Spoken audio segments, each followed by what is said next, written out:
First grade chemistry और topic chemical kinetics. Okay, रासायनिक बल गतिकी। कल हमने स्टडी किया, 2 मिनट रिवाइज कर रहा हूं, then to be continue.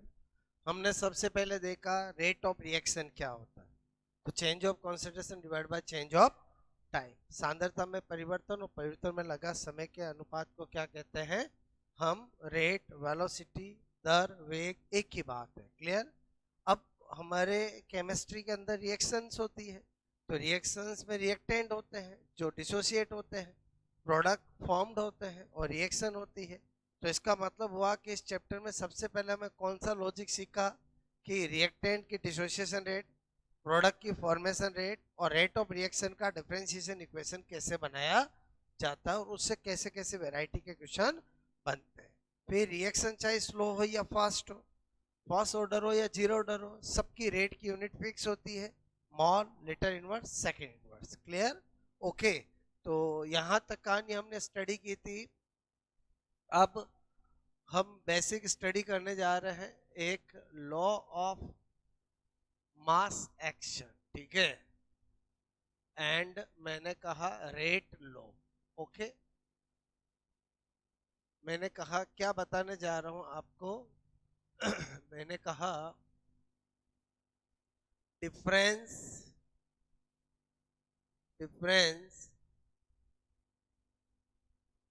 Between law of mass action and rate law.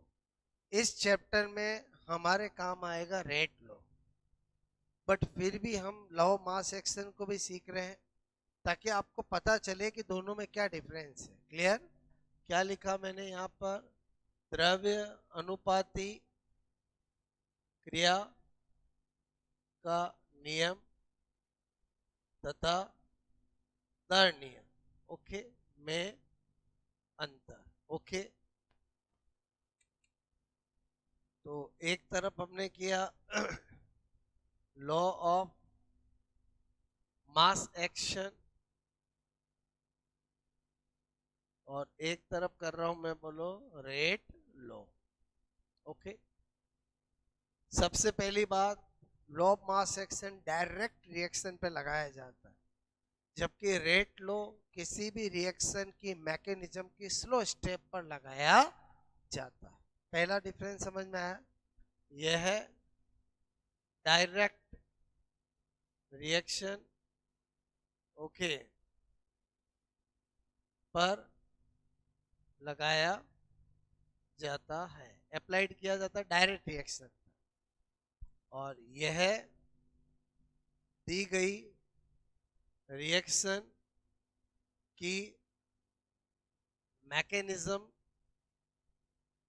क्रियाविधि की स्लो स्टेप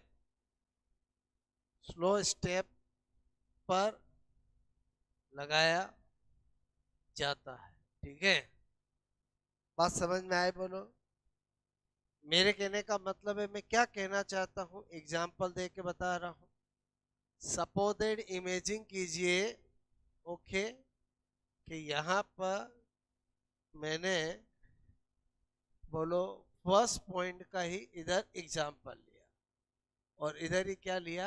एग्जाम्पल। क्लियर? यहां पर मैंने लिया a+2b change of c+d।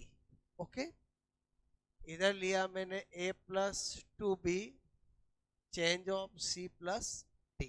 Okay, बात समझ में आए? बोलो। तो मेरे कहने का मतलब है इसकी मैकेनिज्म आपको दे रखी है, a+12b change of half c+d, fast a+b, बोलो, c+12d, स्लो, ठीक है, हाफ a+12b c+d, बोलो, फास्ट, ये दे रखा है। क्लियर? ओके, तो यहां पर जब रेट लो लगाऊंगा तो रेट लो कहां लगाया जाता है? डायरेक्ट रिएक्शन पे। क्लियर? तो यहां पर क्या बोलो, लॉ ऑफ मास एक्शन लगाऊंगा, तो law of mass action, law of mass action क्या कहता है, rate is directly proportional to active mass of reactant in given reaction. ये किसका स्टेटमेंट है, लॉ ऑफ मास एक्शन का। Rate is directly proportional to active mass of reactant in given reaction. ये reaction दे रखी है, तो यहां पर रेट इज इक्वल टू करूंगा, तो डायरेक्टली प्रोपोर्शनल रिएक्टेंट कौन है, ए, और कौन है, बी, और मोल हमेशा क्या बनते हैं, पावर बनते हैं। एक्टिव मास का मतलब कोष्टक में लिखा जाता है, क्लियर। तो मैंने ये रेट इज इक्वल टू के ए और बी का स्क्वायर, ये जो मैंने लिखा है वो क्या लिखा, law of mass action, clear. अब यहां पर मैं करूं, बोलो अकॉर्डिंग, ठीक है, क्या लिख रहा हूं मैं, बोलो, मैंने कहा according to rate law. Rate law क्या कहता है, rate is directly proportional to active mass of reactant in slow step of mechanism, ठीक है, of reaction, okay, mechanism of given reaction. इसका मतलब बात दोनों सेम कहते हैं, बट ये डायरेक्ट रिएक्शन में लगाने की बात कहता है और ये स्लो स्टेप में लगाने की बात कहता है। ये भी कहता है rate is directly proportional to active mass of reactant, ये भी कहता है rate of reaction is directly proportional to active mass of reactant, लेकिन ये कहाँ अप्लाइड होता है, डायरेक्ट रिएक्शन में। ये कहाँ अप्लाइड होता है, रिएक्शन की स्लो स्टेप में। किसी भी रिएक्शन के अंदर दो या दो से ज्यादा स्टेप दी जाएगी, स्लो स्टेप एक ही होगी, बाकी सब फास्ट होगी, ये दे रखा होता है। बात समझ में आए, बोलो ओके। अच्छा, अब मैं यहां पर करूंगा, तो बताओ, यहां पर स्लो स्टेप ये है, तो रिएक्टेंट ये है, यहां पर लगाऊंगा, ओके, तो ऐसा करूंगा। बात समझ में, ये रिजल्ट किसका है, लॉ ऑफ मास एक्शन का। ये रिजल्ट किसका है, बोलो, ये रिजल्ट किसका है, रेट लॉ का। ये किसका है, लॉ ऑफ मास एक्शन। बात समझ में आई, बोलो आपको क्लियर। अच्छा, अब मैंने कहा दूसरी बात क्या बता रहा हूं, लॉ ऑफ मास एक्शन, ठीक है, इससे ऑर्डर ऑफ रिएक्शन, ओके, अभिक्रिया की कोटि को नहीं, बोलो, निकाला निकाला जाता है, क्लियर। और इधर क्या लिखूंगा, दर नियम के द्वारा ही किसी भी रिएक्शन, अभिक्रिया, क्लियर, रिएक्शन की ऑर्डर ऑफ रिएक्शन, ठीक है, का डिटर्मिनेशन, बोले तो निर्धारण किया जाता है, क्लियर। एक बार मैंने डिफरेंस बताया, समझ में आया, बोलो आपको क्लियर। मेरे कहने का मतलब है, लॉ ऑफ मास एक्शन से कभी ऑर्डर नहीं निकाली जाती, रेट लॉ से ऑर्डर निकाली जाती है।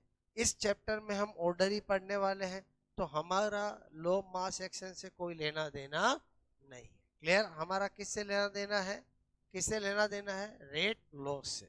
लेकिन कभी कभी सिचुएशन ऐसी होती है कि हमें लॉ ऑफ मास एक्शन से भी क्वेश्चन करना पड़ता है, तो वो मैं बहुत सारे अभी करा के बताऊंगा, क्लियर। एक बार अंतर समझ में आया, बोलो आपको क्लियर, नोट करोगे।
ओके, बिल्कुल बेसिक चीजें से बता रहा हूँ पहले। ठीक है, यहाँ हम देख रहे हैं लॉ ऑफ मास एक्शन और रेट लॉ में डिफरेंस। ठीक है, लॉ ऑफ मास एक्शन द्रव्य क्रिया का नियम डायरेक्ट किस पे लगाया जाता है, रिएक्शन पे लगाया जाता है, जबकि ये दी गई रिएक्शन की मैकेनिज्म के स्लो स्टेप पे लगाया जाता है। तो जो लाइन मैंने लिखी है उसी को एग्जाम्पल से समझाया है। क्लियर? ओके, कि मैं क्या कहना चाहता हूँ।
ओके,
ओके, बात समझ में आई बोलो आपको मेरी? ठीक है, अच्छा।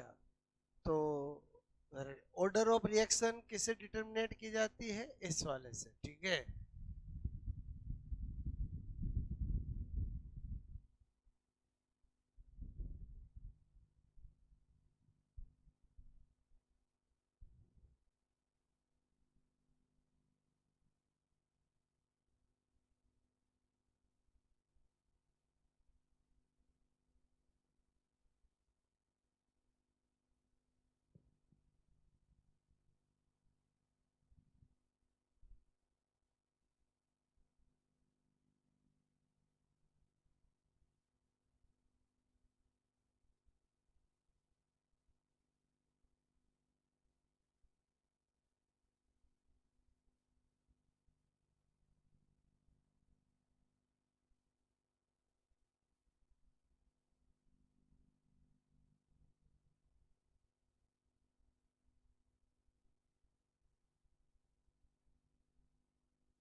ठीक है, ओके। तो अब मेरे कहने का मतलब है कि जैसे मैंने आपको ये बताया कि हमारे काम रेट लो ही आएगा और law of mass action emergency में यूज करना है। तो मैं क्या बताना चाह रहा हूँ, यहाँ पर क्वेश्चंस देखना, ठीक है। मैंने कहा सपोज दैट यहाँ पर लिखा 2x plus Y change of 3z, ठीक है। अब ध्यान दो, इधर 4-5 क्वेश्चन कराता हूँ। पहले मैं क्या सिखाना चाहता हूँ, x तथा y की कॉन्सेंट्रेशन सांद्रता को दुगुना डबल करने पर क्लियर, नोट मत करो तो ध्यान दो, दुगुना डबल करने पर अभिक्रिया की दर क्या होगी, यदि बोलो होगी, ठीक है। अब पहला ऑप्शन दे रखा ए 8 गुना 8 टाइम्स इंक्रीज, 4 गुना एक दे रखा है आपको सपोज दैट 2 गुना एक दे रखा है, कुछ कह नहीं सकते, क्लियर, ओके। अब जैसे ही मैंने ये क्वेश्चन देखा, मैंने कहा कि मुझे हमेशा हमेशा केमिस्ट्री में रेट लो ही लगाना है। तो मैं अगर यहाँ रेट लो लगाऊंगा तो मुझे पता है रेट इज इक्वल टू के एक्स की पावर बोलो ए और वाई की पावर बी। मुझे नहीं पता है ए और बी क्या होगा, ना तो मुझे मैकेनिज्म दी, ना मुझे एक्स और वाई की ऑर्डर दी, तो मैं ए और बी लिखूंगा। अब मुझे वो कह रहा है कि इसको 2 टाइम्स इंक्रीज किया, इसको भी 2 टाइम्स इंक्रीज किया, तो मुझे क्या पता रेट क्या होगी, क्योंकि जब तक मुझे ए और बी नहीं दिया जाए तब तक मैं नहीं बता सकता हूँ। क्योंकि अगर ये 0 हुआ और ये 1 हुआ तो 2 टाइम्स भी हो सकती है, ये 0 हुआ ये 1 हुआ ये 2 हुआ तो 4 टाइम्स भी हो सकती है, ये 1 हुआ ये 1 हुआ तो 4 टाइम्स भी हो सकती है, ये 1 हुआ ये 2 हुआ तो 8 टाइम्स भी हो सकती है। बात समझ में आया बोलो, क्लियर। तो अगर ये लिखा हुआ है कुछ कह नहीं सकते तो वही आंसर। अब क्वेश्चन यही है, मैंने बोलो 2x plus Y change of 3z, clear. यदि x एंड y की कोटि ऑर्डर क्रम से 1 एंड 1 है तो x एंड y की, ठीक है, y की कॉन्सेंट्रेशन सांद्रता को डबल करने पर अभिक्रिया की दर रेट ऑफ रिएक्शन ओके होगी। अगेन मुझे ऑप्शन दे रखा पहला 8 गुना 4 गुना सब कुछ वही 2 गुना और कुछ कह नहीं सकते हैं। इस बार मैंने देखा, मुझे सर ने कहा है कि हमेशा क्या लगाना है, रेट लो, क्लियर। तो यहां पर क्या करूंगा, रेट और ये x और ये y, क्या इन दोनों की ऑर्डर दे रखी है, क्या बिल्कुल दे रखी है, इसकी भी 1 दे रखी है, इसकी भी 1 दे रखी है, क्लियर। तो बस इसको फिर 2 गुना करोगे, इसको भी 2 गुना करोगे तो हमारी रेट कितना हो जाएगी, 4 गुना। इस बार कॉन्फिडेंटल 4 गुना टिक करेंगे भले ही ये कितना भी लिखा हुआ। बात समझ में आए। अब क्वेश्चन सेम मैं यहाँ पर कर रहा हूँ, 2x plus Y change of 3z, clear. यदि x एंड y की बोलो कॉन्सेंट्रेशन को 2 गुना कर दिया जाए तो अभिक्रिया की दर होगी। इतनी सी इंफॉर्मेशन दी। एक ऑप्शन दिया 8 गुना एक दिया 4 गुना, एक दिया 2 गुना, और एक दे दिया 16 गुना। इन कुछ कह नहीं सकते, ऐसा दिया ही नहीं। तो वैसे तो केमिस्ट्री कहता है इस क्वेश्चन को हम कर ही नहीं सकते, लेकिन वहां एग्जाम के अंदर एक बार तो कुछ टिक करके आना ही पड़ेगा। बोलो, एक बार तो क्या करके आना पड़ेगा, कुछ टिक करके आना पड़ेगा। तब आपको क्या लगाना है, law of mass action. Clear? और आप तब क्या लगा दोगे, law of mass action. Clear? Okay. मन कर रहा है नहीं लगाना है, फिर भी लगाना पड़ रहा है। क्यों? क्योंकि मेरे पास और कोई सिचुएशन नहीं है। क्लियर? तो फिर मैं क्या करूंगा, रेट इज इक्वल टू के, बोलो x की पावर 2, y की पावर 1, इसको किया 2 गुना, इसको किया 2 गुना, 4 × 2, क्या करूंगा, 8 गुना। केमिस्ट्री कहता है वैसे जो कर रहे हैं वो गलत है, लेकिन फिर भी इसका आंसर क्या जाएगा, 8 गुना। ना तो मुझे ऑर्डर दे रखी है, ना मुझे मैकेनिज्म दे रखी है, ना कुछ कह नहीं सकते, ऐसा कुछ भी नहीं दे, तो फिर आपको क्या लगाना है, law of mass action. Last हथियार है आपका लॉ ऑफ मास एक्शन। बात समझ में आए? बोलो क्लियर? इस चैप्टर में सारे क्वेश्चन किससे किए जाते हैं, रेट लॉ से किए जाते हैं। ऑर्डर किससे पता लगाई जाती है, रेट लॉ से पता चलाई जाएगी। Zero order, first order, second order बहुत डिटेल से पढ़ेंगे हम। पहले मैं आपका बेस बना रहा हूं। बोलो क्लियर? कि यहाँ पर हमने क्यों कर लिया, बात समझ में आए? क्योंकि हमारे पास और कोई सॉल्यूशन नहीं है। बात समझ में? बाद में देखा जाएगा, एक बार तो करके आना पड़ेगा। बात समझ में आए? बोलो ओके। तो आपको मैंने आज आते ही सबसे पहले ये क्यों पढ़ाया, समझ में आया? बोलो आपको क्लियर आया कि नहीं आया समझ? बोलो आपको क्लियर? ओके। तो आप यहां से नोट करोगे, अब क्वेश्चन नोट करो। क्लियर?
आपको मैं क्या सिखाना चाह रहा था, समझ में आया? बोलो ओके।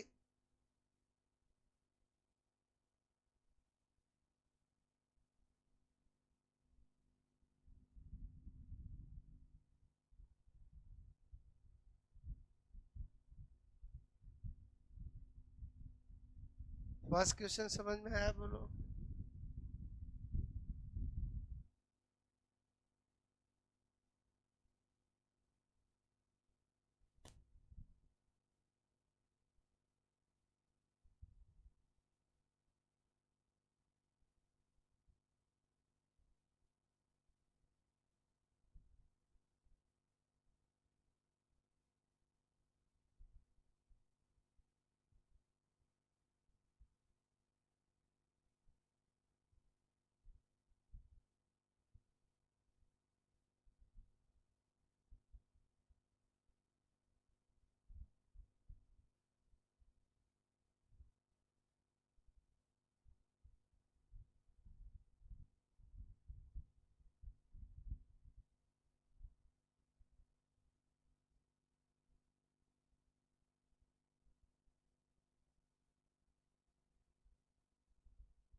ओके,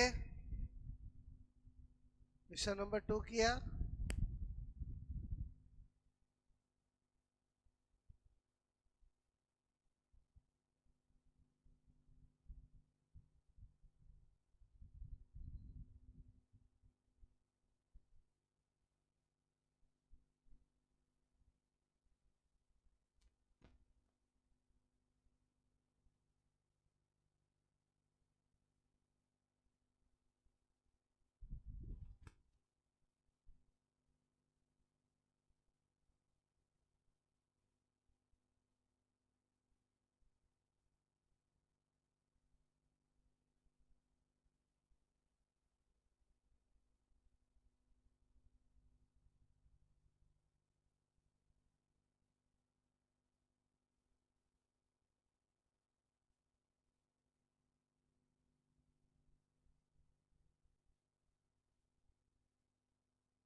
ओके,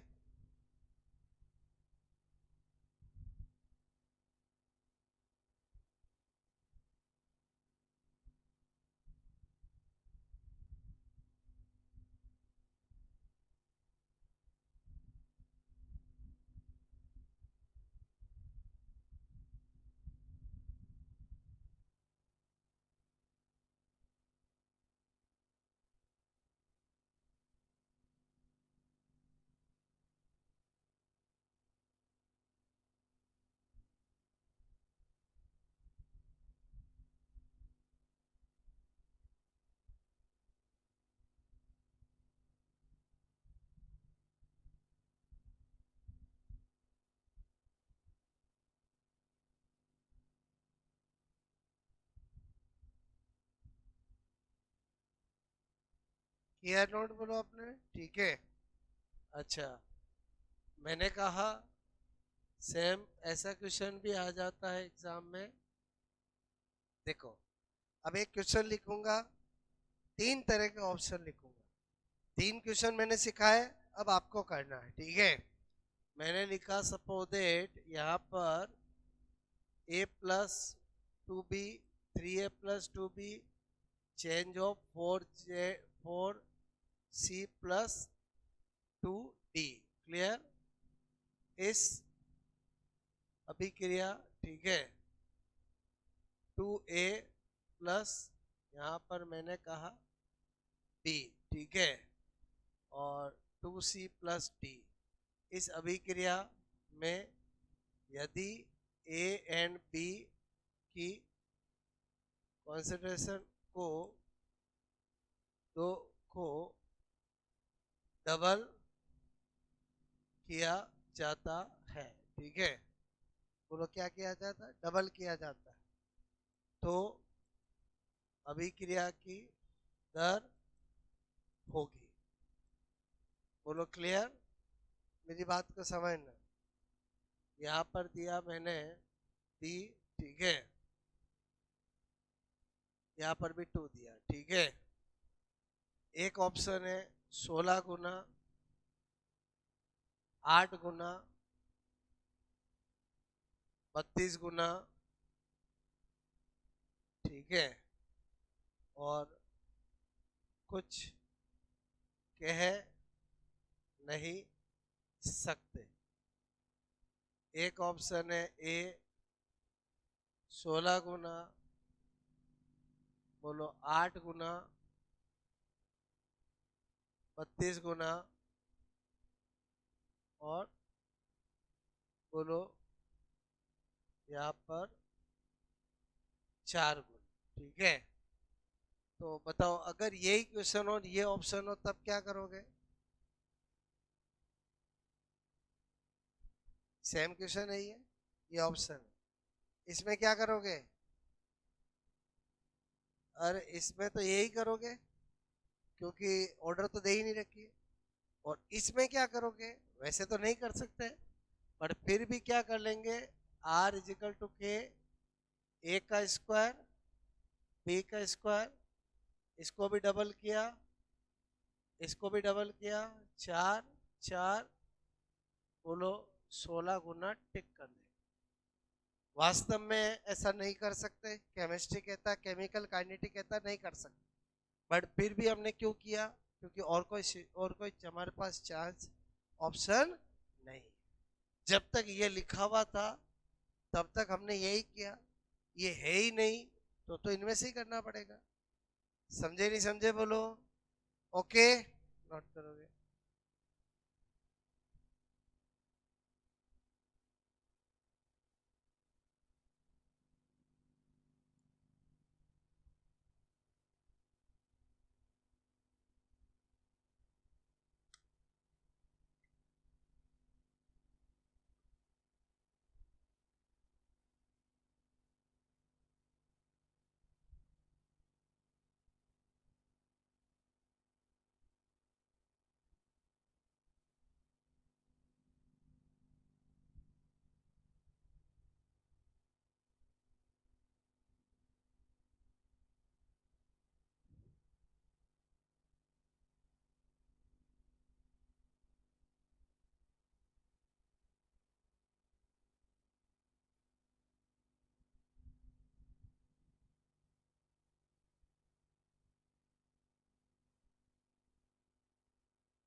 ओके, आया क्वेश्चन समझ में बोलो?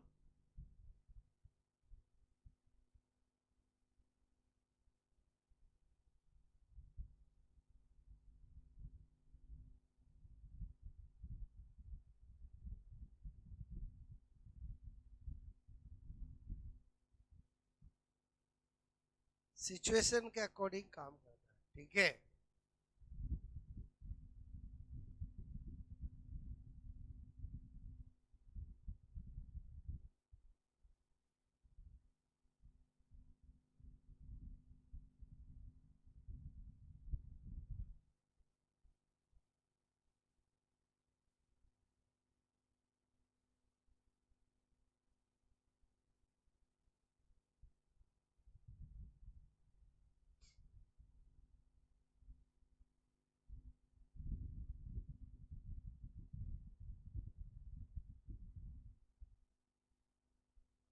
ये भी किया बोलो?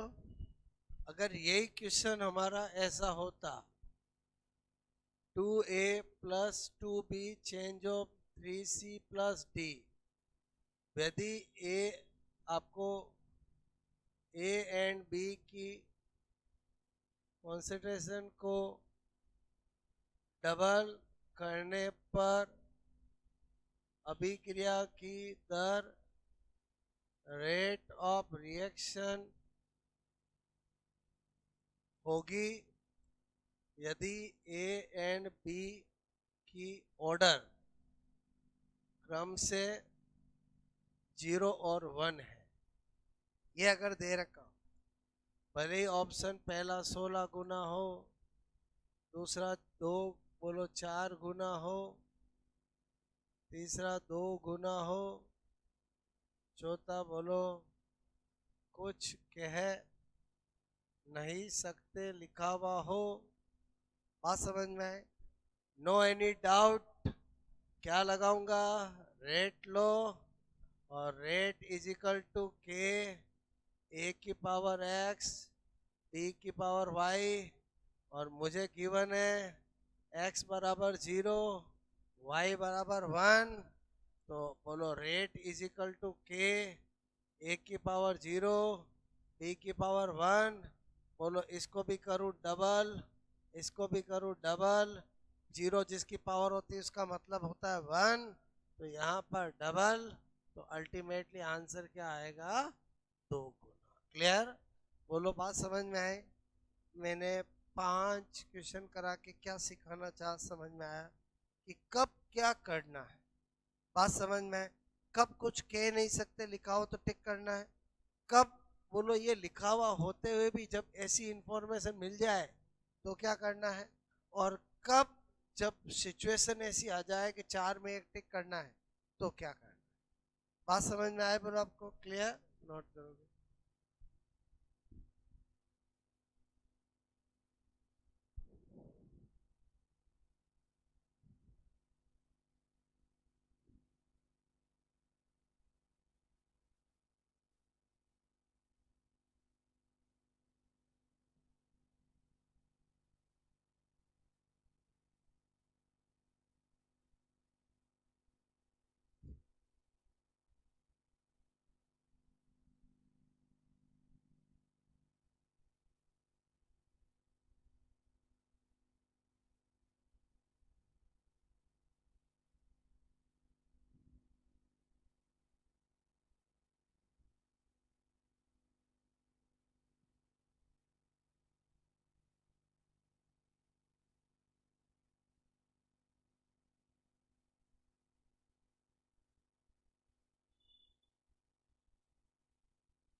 ओके,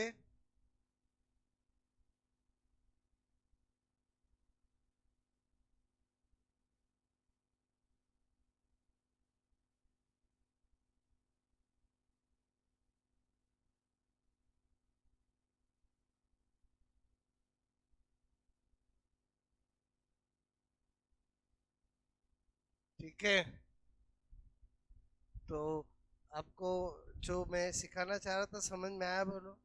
अब हमारे बार बार वर्ड आ रहा है ऑर्डर ऑफ रिएक्शन, तो अब हम क्या सीखने जा रहे हैं कि ऑर्डर ऑफ रिएक्शन क्या होता है, कैसे निकाला जाता है। क्लियर ये चीज? ओके। तो यहाँ पर अब मैं क्या हेडिंग डाल रहा हूँ बोलो? मैंने कहा ऑर्डर, ठीक है, ऑफ रिएक्शन, अभिक्रिया की कोटि। वापस ध्यान दो, सबसे पहले 3 बातें बता रहा हूं। Order of reaction is a practical value, ध्यान दो, ये एक प्रायोगिक मान है, ठीक है। Order of reaction is a practical value. जब भी मैं किसी को प्रैक्टिकल वैल्यू बोल देता हूं, इट मीन्स बिना डाटा के बोलो, बिना इंफॉर्मेशन के मैं डायरेक्ट इसे नहीं बता सकता हूं। क्लियर?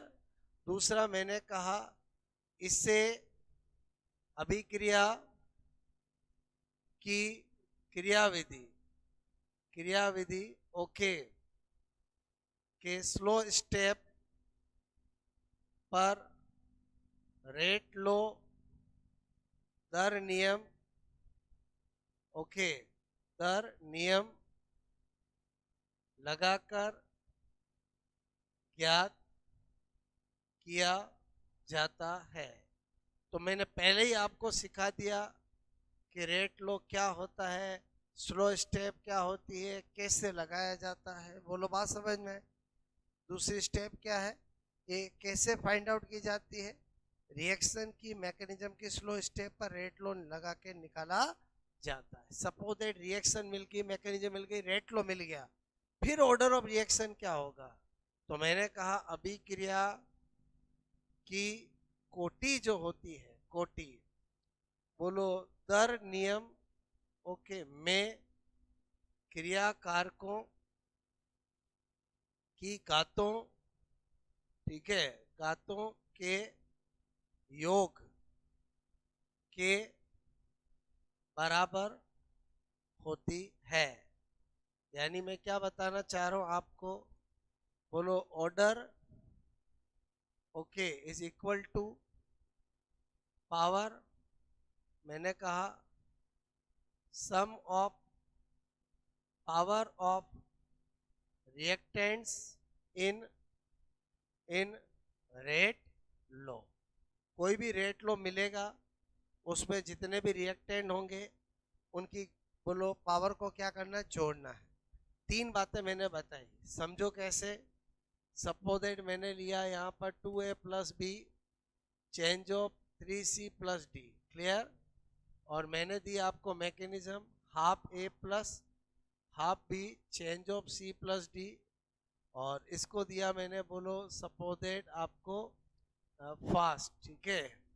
एक दिया मैंने half A plus B, change of C plus half D, ये दिया स्लो, ठीक है।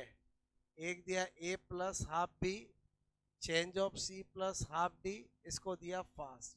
ये कैसे लिखे कोई मतलब नहीं है, प्रैक्टिकल इंफॉर्मेशन है, क्लियर। अब मैंने कहा कि मुझे रेट लो लगाना है, तो रेट लो लगा सकता हूँ, स्लो स्टेप है। तो रेट ऑफ रिएक्शन बोलो इज इक्वल टू क्या करूंगा, ए की पावर हाफ और बी की पावर 1 कर दिया मैंने। बोलो ये मेरा क्या आ चुका है, ये मेरा क्या आ चुका है, रेट लो। अब अगर मैं ऑर्डर ऑफ रिएक्शन करूंगा, तो अभी मैंने क्या कहा, ऑर्डर ऑफ रिएक्शन अभिक्रिया की कोटि प्रैक्टिकली डिसाइडेड रेट लो के अंदर रिएक्टेंट की पावर का सम होता है, 1.5 हो जाएगा, क्लियर। बात समझ में आए बोलो ओके। तो 3 पॉइंट बताए, it's a practical value, determination by rate law in slow step of mechanism, और order is equal to sum of power of reactant in decided rate law, clear. बात समझ में आए बोलो। तो ये एक बार ऑर्डर ऑफ रिएक्शन का मीनिंग बताया, नोट करोगे।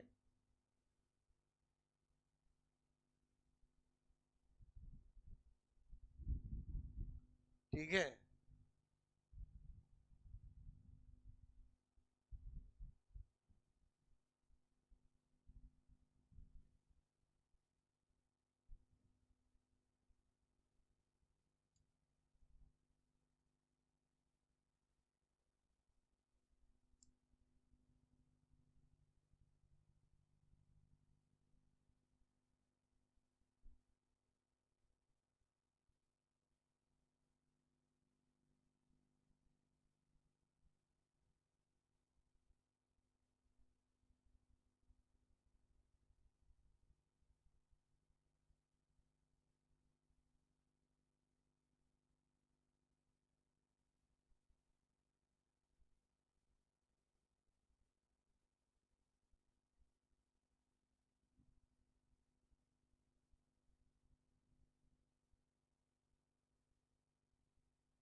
ओके।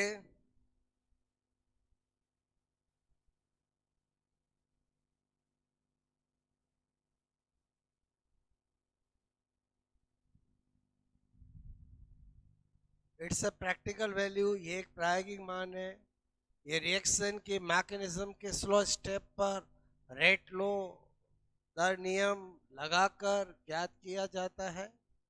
और बोलो अभिक्रिया की कोटि दर नियम में प्रायिक रिएक्टेंट की घातों के योग के बराबर होती है। Order is equal to sum of power of reactant in rate law, okay.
ठीक है,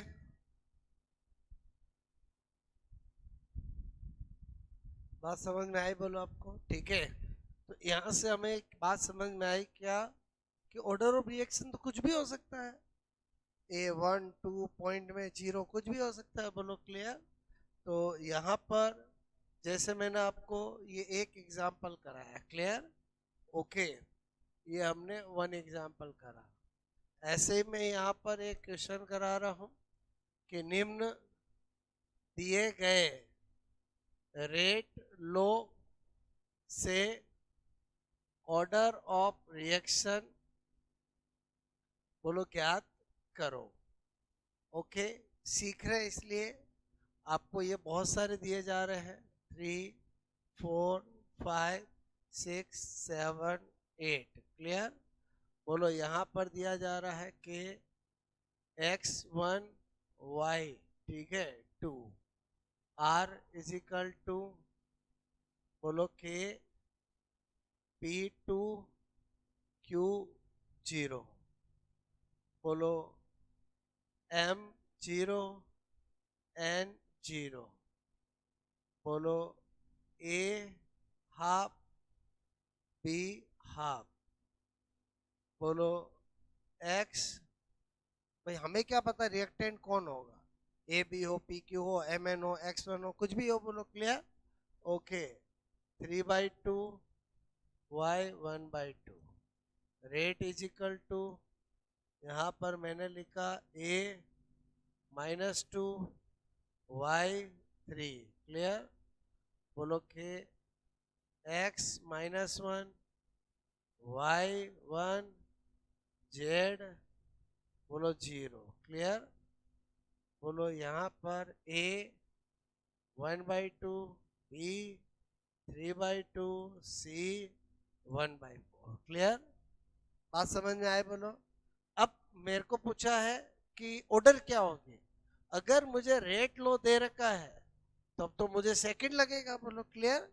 क्योंकि फर्स्ट का क्या करूंगा, 1+2 = 3, क्योंकि ये लाइन क्या लिखी मैंने लिखा order is sum of power of reactant in rate law. जब मुझे रेट लो ही दे दिया तो करना क्या है, मुझे केवल पावर को जोड़ना है, क्लियर? तो दूसरे का क्या होगा, 2+0 2, तीसरे का क्या होगा, 0+0 0, चौथे का क्या होगा, 1+1/2 = 1, समझ गए बोलो? 5 का क्या होगा, 3/2 1/2, एलसीएम लिया 2, 3+1 4/2, काटा तो 2, बात समझ में आया बोलो क्लियर? ओके, नंबर ये 5, नंबर 6 करना है, मैंने कहा -2 3 = 1, 7 का -1 बोलो 1 0, बोलो क्या होगा 0, और समझे बोलो क्लियर? नंबर 8, 1/2/3/2/1/4, एलसीएम लिया 4, क्लियर? 2+6+4 बोलो 12/4 कितना आया, 3, समझे ही समझे? ऑर्डर कुछ भी हो सकती है, बोलो किसी रिएक्शन को देख के नहीं बता सकते, बोलो हमें इंफॉर्मेशन देंगे तो बता सकते हैं, क्लियर? नोट करोगे?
ओके,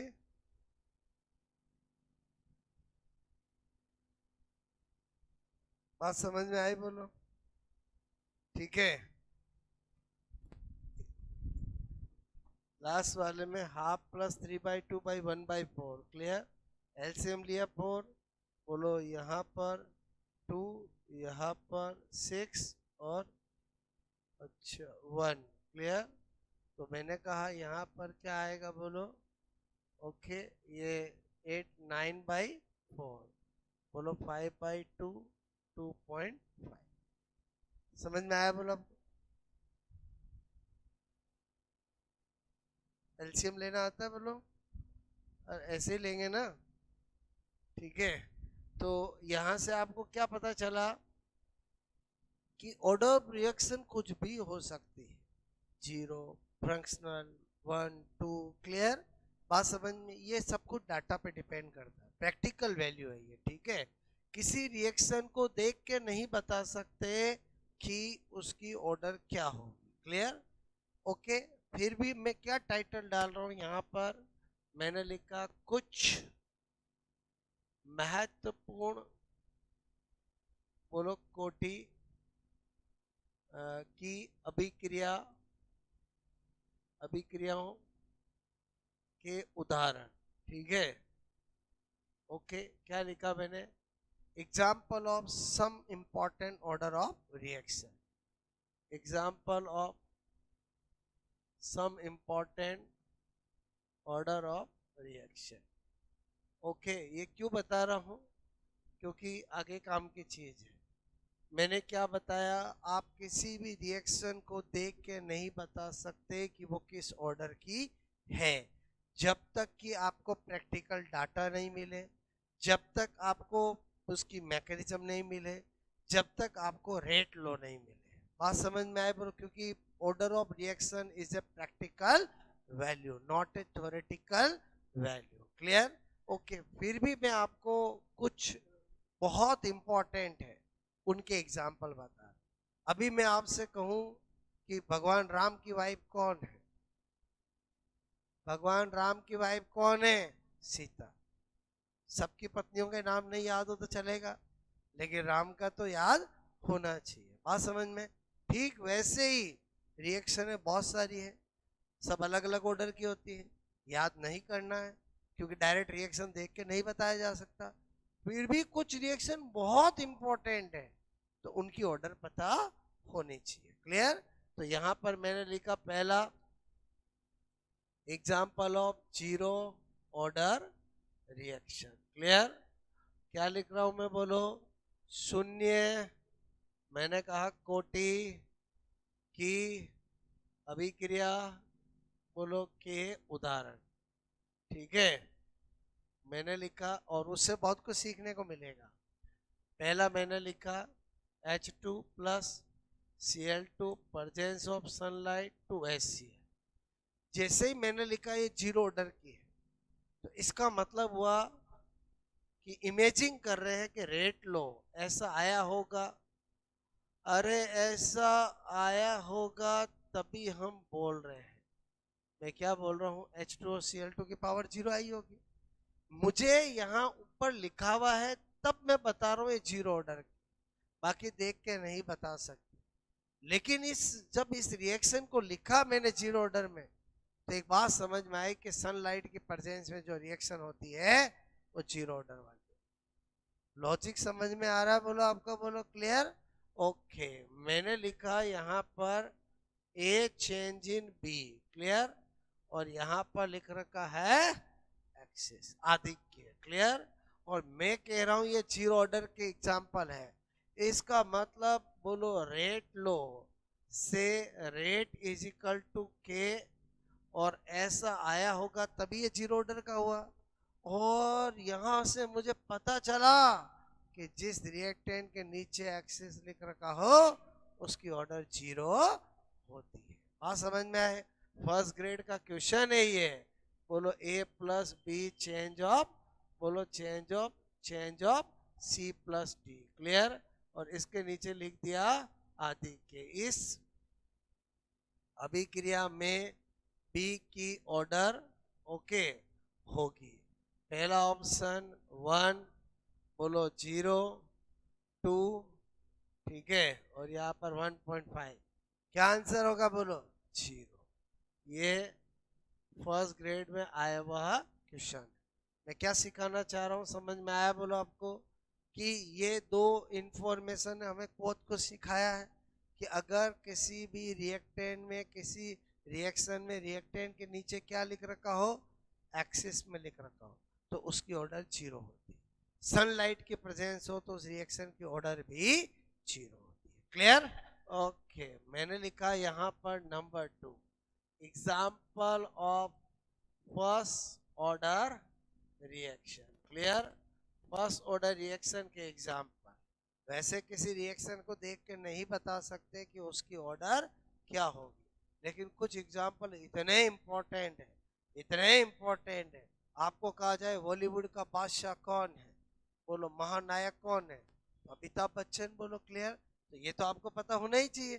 ठीक वैसे ही यहाँ पर कुछ बहुत इंपॉर्टेंट रिएक्शन है। जैसे मैंने लिखा यहाँ पर, मैंने कहा hydrolysis, clear, of ester, clear, hydrolysis of ester in acidic medium. Clear? Okay, क्या लिखा मैंने? बोलो एस्टर का अम्लीय माध्यम में जल अपघटन। क्लियर? बोलो एस्टर का अम्लीय माध्यम, अम्लीय माध्यम, क्लियर, में क्या बात कर रहा हूं मैं? बोलो जल अपघटन। क्लियर? तो यहाँ पर मैंने लिखा CH3 COO C2H5, बोलो hydrolysis presence of HCl, clear, या H+, और यहाँ पर CH3 COH और C2H5OH। बात समझ में आए बोलो? क्लियर? अगर मुझे कहा जा रहा है कि ये फर्स्ट ऑर्डर का एग्जाम्पल है, तो मैं इमेजिंग करूंगा कि रेट लो ऐसा आया होगा कि यहाँ पर rate is equal to K CH3CO C2H5 और यहाँ पर H2O, इसकी पावर 0, इसकी पावर 1, तभी इसकी ऑर्डर क्या हुई है? 1। बात समझ में है? इसका मतलब यहाँ पर इसको क्या लिया जाता है? एक्सिस में लिया जाता है। बात समझ में आए बोलो आपको? क्लियर? जो पहले बताई इंफॉर्मेशन वो यहाँ भी काम आ रही है। बात समझ में आए बोलो? क्लियर? ओके, अच्छा, दूसरा एग्जाम्पल मैंने लिखा यहाँ पर, बोलो इनवर्जन, बोलो ऑफ शुगर। क्लियर? क्या लिखा? शर्करा का, बोलो प्रतिलोमन। क्लियर? दूसरा एग्जाम्पल बताने जा रहा हूं, C12 H, बोलो C12 H22O11 H2O। क्लियर? और यहाँ पर करूँगा C6H12O6 C6H12O6। अगर मुझे ये पता चल रहा है कि फर्स्ट ऑर्डर का है, तो डेफिनेटली ऐसा हुआ होगा, rate law is equal to rate K C12 H22O11 H2O power 0 1 आई होगी, तभी मैं इसको ऑर्डर 1 बोल रहा हूँ। कुछ मेरी बात समझे कि नहीं समझे? क्लियर? ये बहुत बहुत पॉपुलर एग्जाम्पल है। बात समझ में आए? जैसे बॉलीवुड में अमिताभ बच्चन है, बोलो वैसे ही ये रिएक्शन केमिस्ट्री में, तो इनका पता होना चाहिए कि दोनों किसकी है? फर्स्ट ऑर्डर की है। क्लियर? ओके, क्या लिख रहा हूं यहाँ पर? Example of second order reaction. Again बार बार बोल रहा हूं, किसी रिएक्शन को देख के नहीं बता सकते कि वो किस ऑर्डर की है, फिर भी कुछ एग्जाम्पल इतने इंपॉर्टेंट है कि उनके बारे में पता होना चाहिए। आज आपको एग्जामिनर ने ये रिएक्शन देख के पूछ लिया ये किस ऑर्डर की है, आप क्लेम थोड़ी कर सकते हो। बोलो क्यों पूछ सकता है? क्योंकि ये पॉपुलर एग्जाम्पल है। अरे समझे समझे? बोलो क्लियर? मेरी बात समझ में आए बोलो अपने? ठीक है, अच्छा, बोलो सेकंड ऑर्डर का मैंने लिखा यहाँ example, hydrolysis of ester in basic medium, in, बोलो एल्कलाइन मीडियम। क्लियर? तो आपको क्या पता चला कि एस्टर का हाइड्रोलाइसिस जब एसिडिक मीडियम में कराते हैं तो फर्स्ट ऑर्डर का एग्जाम्पल होता है, क्षारीय माध्यम कराते हैं तो सेकंड ऑर्डर का एग्जाम्पल होता है, इसलिए बड़ा इंपॉर्टेंट है। क्लियर? क्या लिखा मैंने, बोलो, एस्टर का क्षारीय माध्यम में जल अपघटन। क्लियर? ओके, यहाँ पर बोलो, मैंने लिखा CH3 COO C2H5 एस्टर, क्या लिखा, NaOH। Clear? Change in CH3 CONa plus C2H5OH। अगर मैं बोल रहा हूँ ये सेकेंड ऑर्डर का है तो definitely rate law. Clear? Rate law में ऐसा आया होगा, क्लियर, कि रेट ऑफ रिएक्शन बोलो is directly proportional to CH3 COO C2H5 और NaOH। क्लियर? बोलो ऐसा आया होगा तभी हम ऑर्डर 1+1=2 कर रहे हैं। बात समझ में आया? बोलो ओके। अगर मुझे कोई ये दे दे तो ऑर्डर बता सकता हूँ, ये दे दे तो नहीं बता सकता हूँ, बट ये इतना पॉपुलर है कि इसका आपको पता होना चाहिए। बोलो बात समझ में है?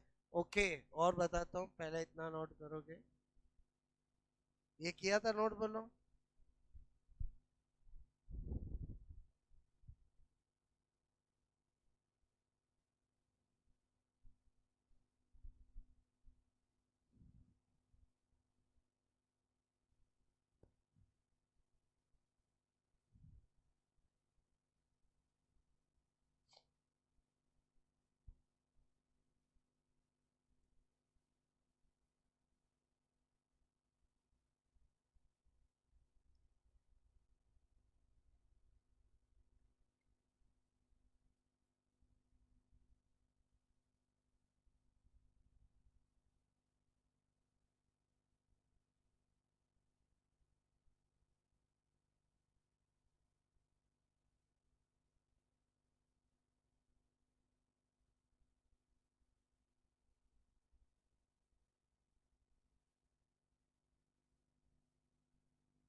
ओके,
ओके,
क्लियर नोट बोलो। ओके, तो सेकंड ऑर्डर का बताया। Now example of third order reaction, ठीक है। 2NO plus O2 change of 2NO2। मैं आपको ये कह रहा हूं ये थर्ड ऑर्डर का है, तो हम ऐसा इमेजिंग कर रहे हैं कि रेट लो ऐसा आया होगा। ओके, इसलिए ये थर्ड ऑर्डर का, इसको देख के नहीं बता सकते थर्ड ऑर्डर का। बात समझ में आया बोलो? क्लियर? ओके, तो ऑर्डर 2+1 मैंने लिखा भिन्न कोटि फ्रंक्शनल का उदाहरण। ओके, जैसे CH3CHO है, चेंज ऑफ CH4 और CO। क्लियर? तो मैंने कहा इसका रेट लो ये होता है, बोलो rate is equal to CH3CHO 3/2। बात समझ में आया बोलो? क्लियर? अगर ये पता है फिर ऑर्डर बता सकते हैं, तो ऑर्डर कितना होगा बोलो? 1.5। क्या ये चीज मैं इसको देख के बता सकता हूं क्या? नहीं। मुझे ये बताने के लिए एग्जामिनर को या तो इसकी मैकेनिज्म देनी पड़ेगी या इस तरह से रेट लो देना पड़ेगा। बात समझ में? तो बता सकते। तो हमने कुछ एग्जाम्पल लिखे जो बहुत पॉपुलर थे, ये भी याद नहीं करने हैं, बस आपको मैंने एक आइडिया दिया कि जिस तरह से बॉलीवुड में अमिताभ बच्चन फेमस है, वैसे ही राम की वाइफ सीता फेमस है, वैसे हमारे केमिस्ट्री में ये भी एग्जाम्पल फेमस है। क्लियर? तो ये पर्पस था, ठीक है, तो नोट करोगे।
आई बात समझ में? बोलो।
ओके, तो बात समझ में आई बोलो आपको मेरी? ठीक है, तो इन एग्जाम्पल से हमें कुछ सीखने को मिला कि एस्टर का हाइड्रोलाइसिस एसिडिक मीडियम में फर्स्ट ऑर्डर का होता है। एस्टर का हाइड्रोलाइसिस बेसिक मीडियम में सेकेंड ऑर्डर का होता है। बोलो एक्सिस में किसी को दे दिया जाए तो उसकी ऑर्डर 0 होती है। सनलाइट की प्रेजेंस हो तो ऑर्डर 0 होती है। बात समझ में आए? बोलो ओके। अच्छा, अब हमने एक बार ऑर्डर ऑफ रिएक्शन को अच्छे से जाना। 0 order, first order, second order detail से पढ़ेंगे। अभी हम केवल चैप्टर की बेसिक चीजें सीख रहे हैं। क्लियर? कल सीखा हमने कि कोई रिएक्शन मिल जाए तो रिएक्टेंट की डिसोसिएशन रेट, प्रोडक्ट की formation rate, rate of reaction, बोलो आपकी रेट ऑफ रिएक्शन की डिफरेंशिएशन इक्वेशन कैसे बनाई जाती है और उसमें कैसे इंफॉर्मेशन दी जाती है और कैसे करना। आज हमने अभी तक सीखा कि रेट लो क्या होता है, और रेट लो बताने के दौरान मैंने किससे कंपेयर किया?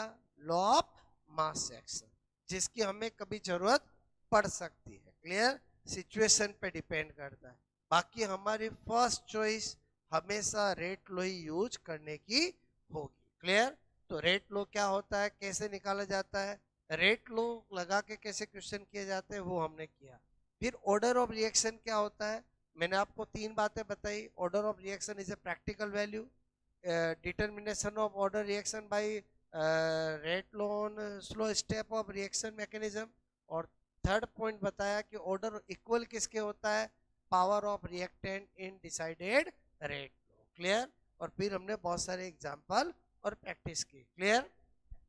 अच्छा, अब ऐसे ही एक शब्द होता है जिसका नाम है मोलेकुलरिटी। क्या होता है? बोलो, मोलेकुलरिटी, अणुकता। क्लियर? ओके, जैसे हमने ऑर्डर ऑफ रिएक्शन देखा, वैसे ही क्या देख रहे हैं? मोलेकुलरिटी। क्लियर? तो ये क्या होता है, इसके लिए भी 3 बातें। सबसे पहले ये एक सैद्धांतिक मान है। क्लियर? ओके, सैद्धांत मैंने कहा तिक मान है, यानी molecularity is a theoretical value. Clear?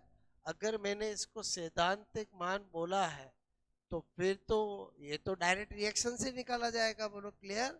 मैंने कहा यह है, बोलो डायरेक्ट। क्लियर? रिएक्शन को देखकर बोलो पता, ठीक है, लगाया जा सकता है। क्लियर? तो फिर कैसे पता लगाएंगे, होता क्या है? तो मैंने कहा अणुकता, ठीक है, बोलो किसी भी अभिक्रिया, ओके,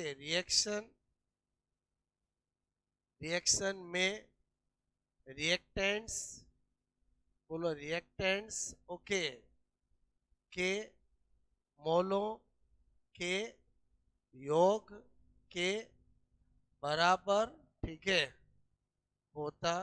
होती है। मतलब मोलिकुलरिटी किसके equally? Sum of mole of reactant in given reaction. बोलो क्लियर? मैंने कहा मोलिकुलरिटी किसके इक्वल हुई? मैंने कहा टोटल, बोलो sum of mole, clear, of reactants, clear, in given reaction. ठीक है?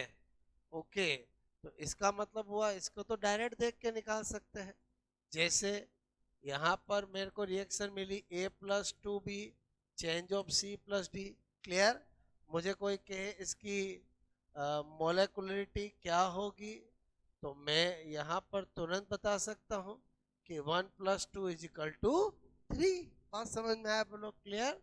मुझे कोई कहे कि CH, बोलो यहाँ पर CH3 CO C2H5, clear, H2O, okay, और CH3 COH और C2H5 OH, इसकी अणुकता, ओके, मोलिकुलरिटी क्या होगी? क्लियर? तो मैंने कहा मैं तो देख के बता सकता हूँ, 1+1 = 2। और समझे? भले ही यहाँ एक्सिस लिखा हुआ हो नहीं हो, मेरे को कोई लेना देना नहीं। मोलिकुलरिटी एक थ्योरेटिकल वैल्यू है, डायरेक्ट रिएक्शन को देख के बताई जाती है, और is equal to total mole of reactant in given reaction. बात समझ में आए बोलो? तो इसका मतलब मोलिकुलरिटी में तो कोई लफड़ा ही नहीं है। हाँ, ये हम कह सकते हैं स्पेशल नोट में क्या, कि भाई मोलिकुलरिटी कभी जीरो नहीं होगी, क्योंकि रिएक्टेंट के कुछ ना कुछ तो मोल लिए जाएंगे बोलो। ऑर्डर ऑफ रिएक्शन जीरो हो सकती है, वो प्रैक्टिकल वैल्यू है। क्लियर? तो मैंने कहा अणुकता, ओके, मोलेकुलरिटी, क्लियर, का मान मैंने कहा बोलो शून्य, क्लियर, जीरो, ठीक है, नहीं होता है। बात समझ में आए बोलो? ओके।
ओके,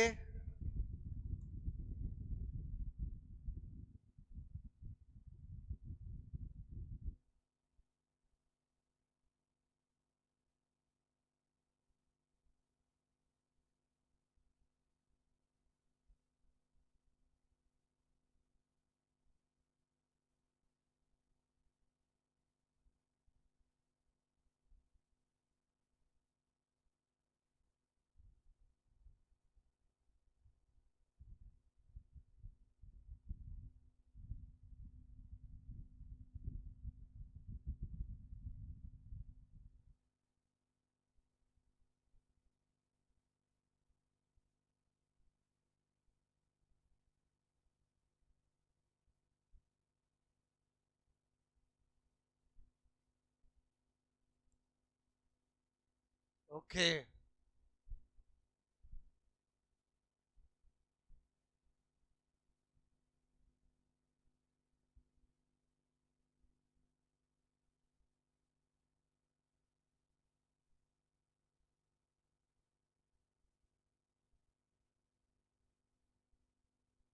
किया बोलो?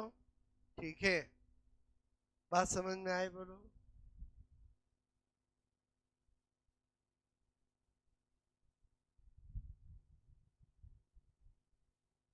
हमने ऑर्डर ऑफ रिएक्शन का जाना, मॉलिक्युलरिटी का मीनिंग जाना। ओके, अब मैं क्या बताने जा रहा हूँ आपको। मॉलिक्युलरिटी तो कोई दिक्कत ही नहीं है, बोलो कोई भी रिएक्शन दे पता लगा सकते हैं, ठीक है। ओके, किया ये नोट, बोलो ठीक है, नोट कर लीजिए।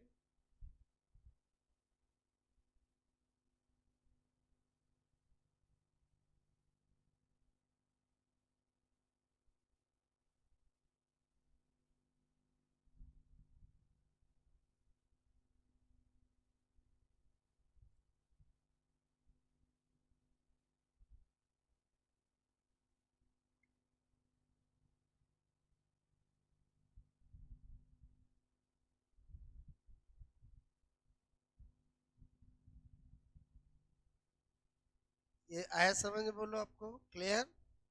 ओके, अब देखो क्या कंटेंट बताने जा रहा हूं। मैंने कहा स्यूडो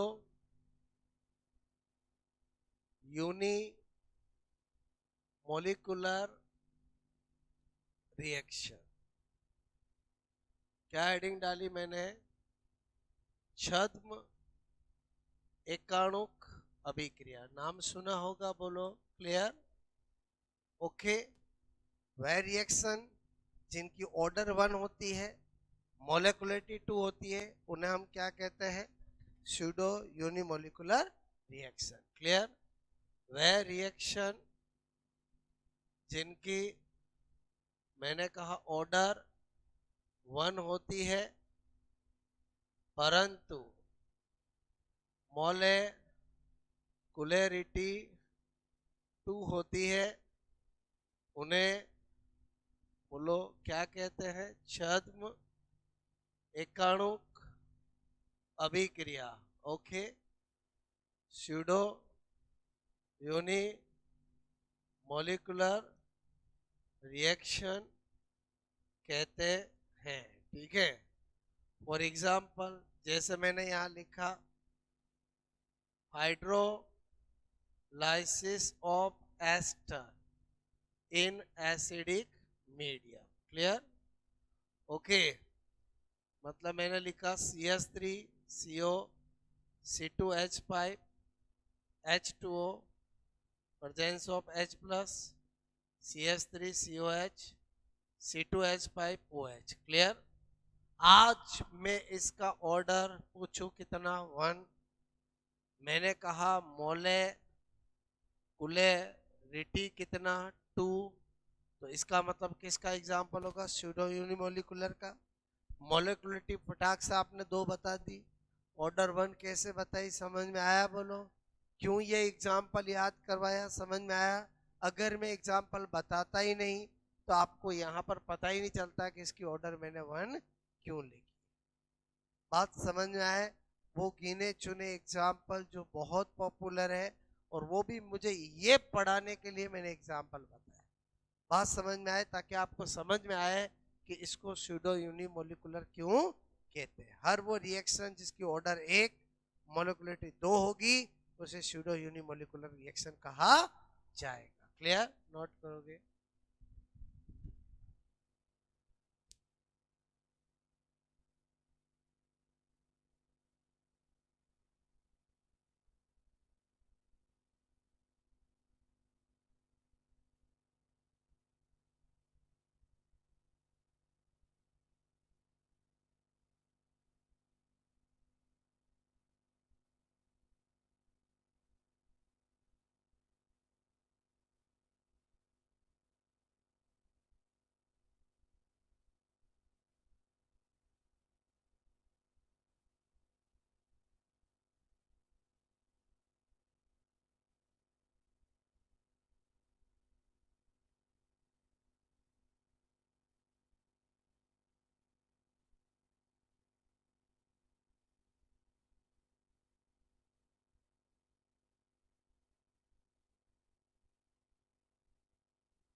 ओके, बात समझ में आई बोलो आपको? जैसे मैंने ये एग्जांपल दिया और दे सकता हूँ।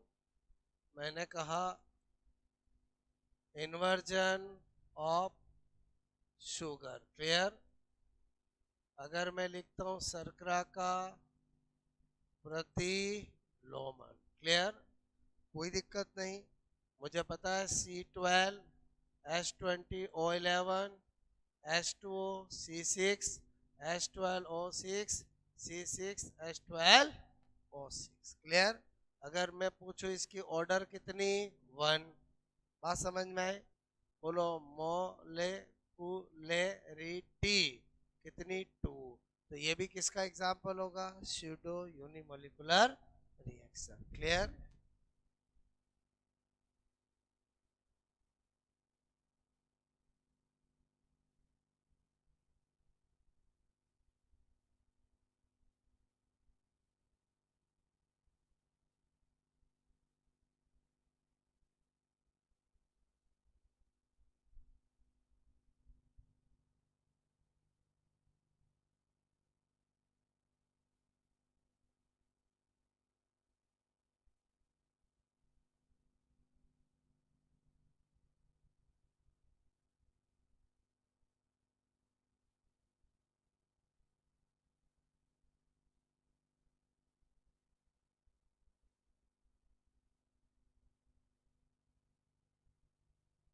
मतलब आप समझे, ये बहुत बहुत यूनिक एग्जाम्पल है।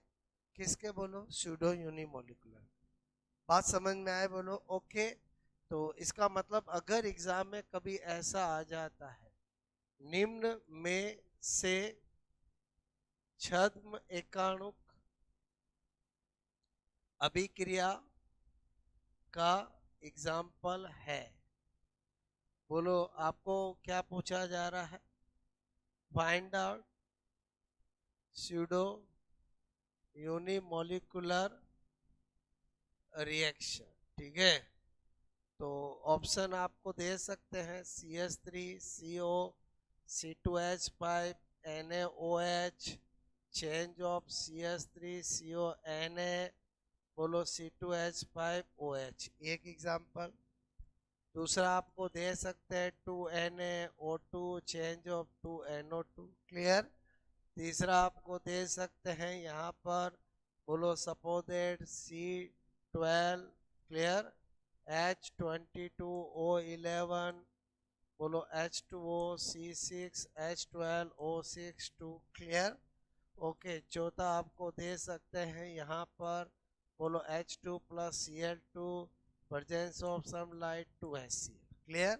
अब मेरे कहने का मतलब है कि ये तो पूछ सकते हैं, बोलो क्लियर, क्योंकि स्यूडो यूनिमोलिकुलर के एग्जाम्पल तो यूनिक है, वो आपको पता होना चाहिए।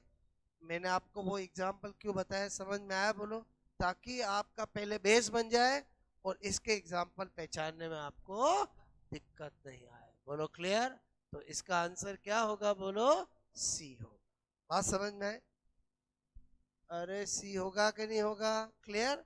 अच्छा, इसी तरह से मैंने कहा और कैसा क्वेश्चन पूछ सकते हैं कि छद्म एकाणुक अभिक्रिया, क्लियर, बोलो pseudo unimolecular reaction, clear, okay, होती है, बोलो आपसे मैं कहूं होती है, क्लियर, ओके। ए जिसका ऑर्डर एंड मोलेकुलरिटी 1 हो, ओके, ऐसा पूछा गया है एग्जाम में, जिसका ऑर्डर और मोलिकुलरिटी क्या हो, 1 हो। बी जिसका ऑर्डर 2 एंड मोलिकुलरिटी, बोलो क्या हो, 1 हो, क्लियर।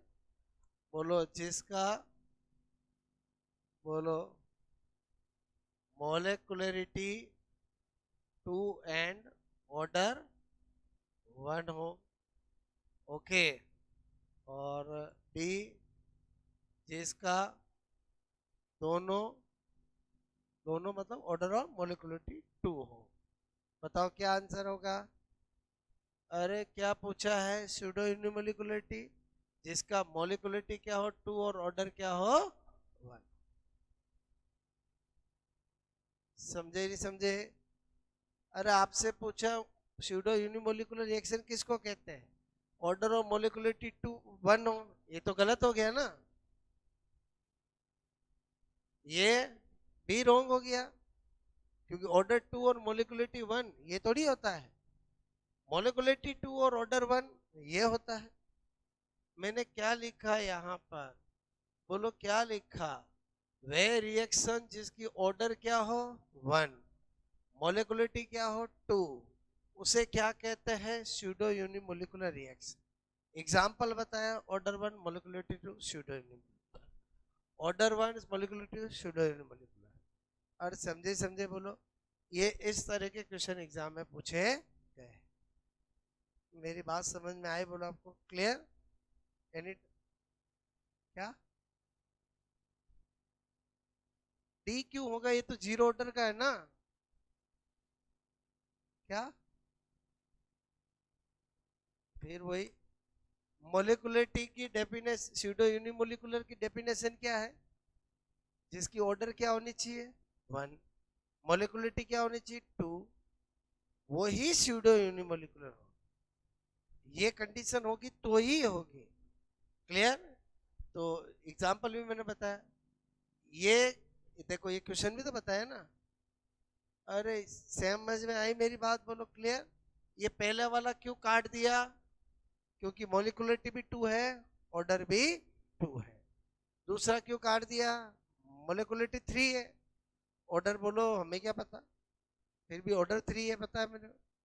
इसमें मोलिकुलरिटी कितनी 2 है, ऑर्डर 1 है पता है मुझे, ये मोलिकुलरिटी 2 है लेकिन ऑर्डर 0 है।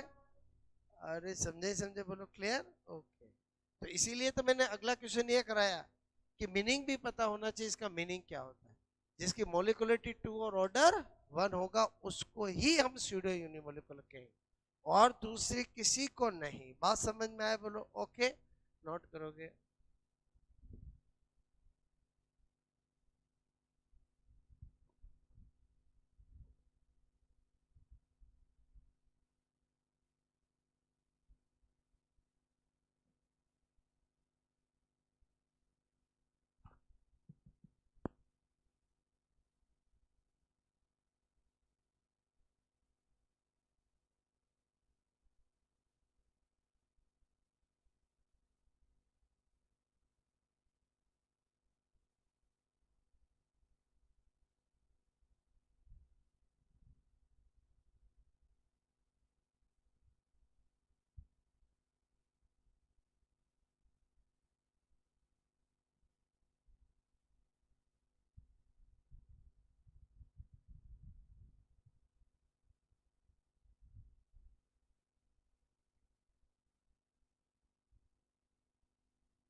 तो मैं आपको एग्जाम्पल बताए तो आपको पता चला कि इनकी ऑर्डर 1 है। अरे समझे नहीं समझे बोलो, वो एग्जाम्पल बताने के पीछे मेरा क्या मकसद था समझ में आया, कि आपको इसके एग्जाम्पल याद रहे, इसके तो पूछ सकते बोलो क्योंकि ये तो यूनिक है बोलो। Clear okay.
आई बात समझ में? बोलो आपको क्लियर? मतलब ये अभी तक हमने जो पढ़ा वो इस टॉपिक का केवल इंट्रोडक्शन, मतलब मैंने केवल बेसिक चीजें सिखाई कि ये बेसिक चीजें तो आपको पहले पता होनी चाहिए, आपके माइंड में फिक्स लॉजिक होना चाहिए। ऑर्डर ऑफ रिएक्शन क्या होता है, मोलेकुलरिटी क्या होता है, रेट लो क्या होता है, बोलो किसी भी मैकेनिज्म में रेट लो कैसे लगाया जाता है, स्लो स्टेप कैसे दी जाती है, यूज कैसे की जाती है, रिएक्शन कोई दे तो उसमें रिएक्टेंट की डिसोसिएशन रेट कैसे निकाली जाती है, फॉर्मेशन रेट कैसे निकाली जाती है, डिफरेंशिएशन इक्वेशन कैसे बनाई जाती है। बोलो बात समझ में आए? बोलो ओके। तो इतनी कहानी समझ में आए? बोलो आपको ओके। चलो ठीक है, कल से 2 रजिस्टर लाने हैं। कल से हमारी एक क्लास ऑर्गेनिक की होगी, एक क्लास फिजिकल की होगी। क्लियर? ओके।